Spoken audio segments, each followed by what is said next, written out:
A dynamic group of 14 women climbed to the roof of Africa's Mount Kilimanjaro, the tallest freestanding mountain in the world.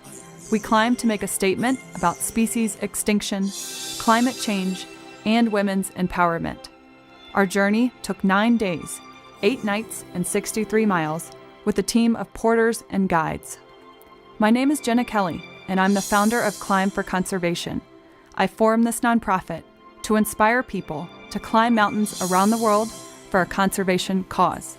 This is even surpassing anything I could have imagined.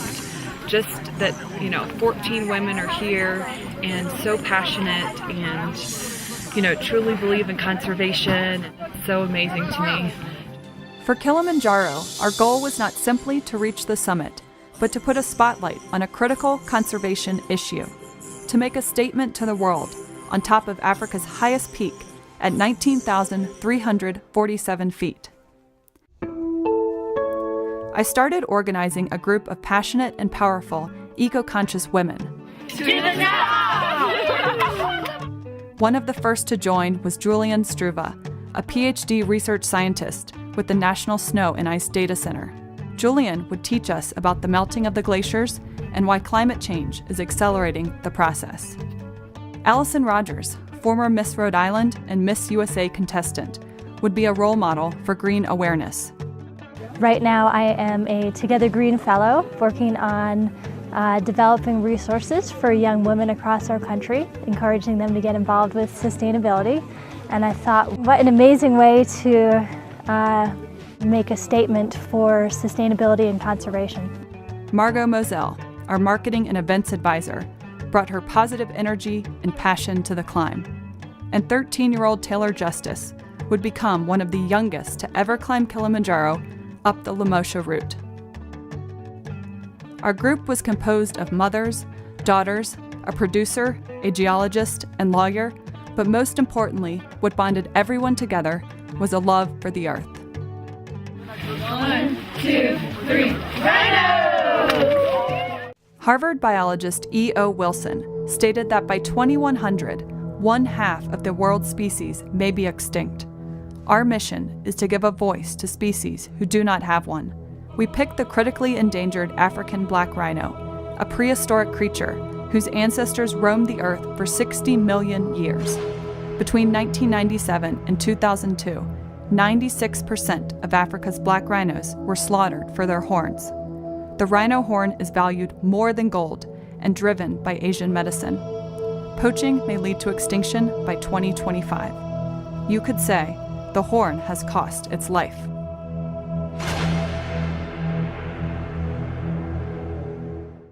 The Lemosha route we would take was considered more remote and longer. Ooh, that one's gonna be tough.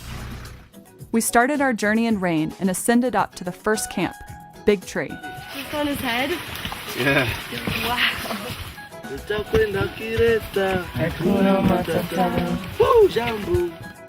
The next days, we trekked 6.2 miles to Moore Camp, where we arrived to singing and dancing porters.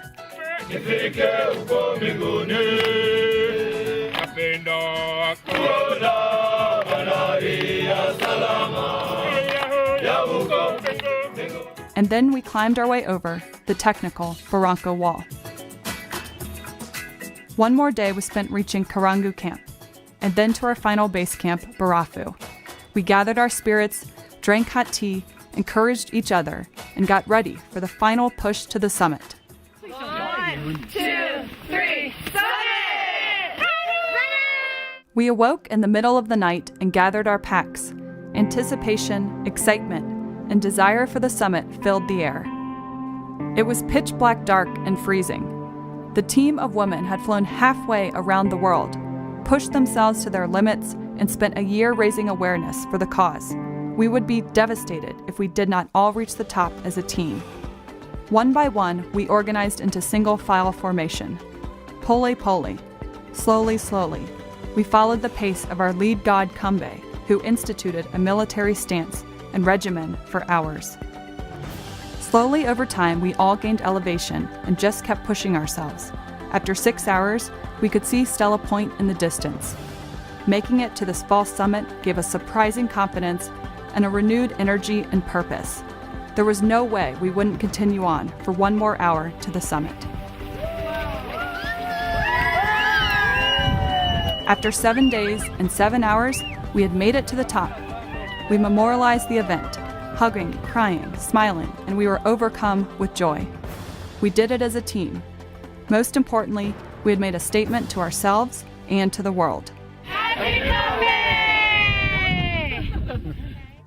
The descent down took 2 days. We were happy and fulfilled at our hard work and accomplishment. Most importantly, we were proud to have raised significant funds for the Mkomazi Rhino Sanctuary in northern Tanzania. Our funds go towards upgrading security to stop poaching and supporting education for African school children and village leaders. Do we belong to the earth, or does the earth belong to us? Look around. Our human premise is that the world was made for man, to use and have all to ourselves. We regard the world as a sort of human life support system, as a machine designed to produce and sustain human life.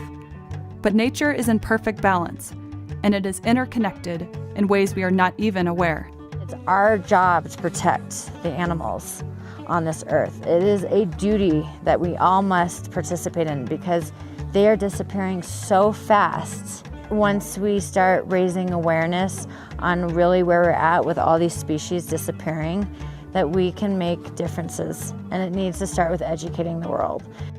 As women who care deeply about our planet, it was our mission to take ourselves out of our comfort zone and make a statement about a critical conservation issue.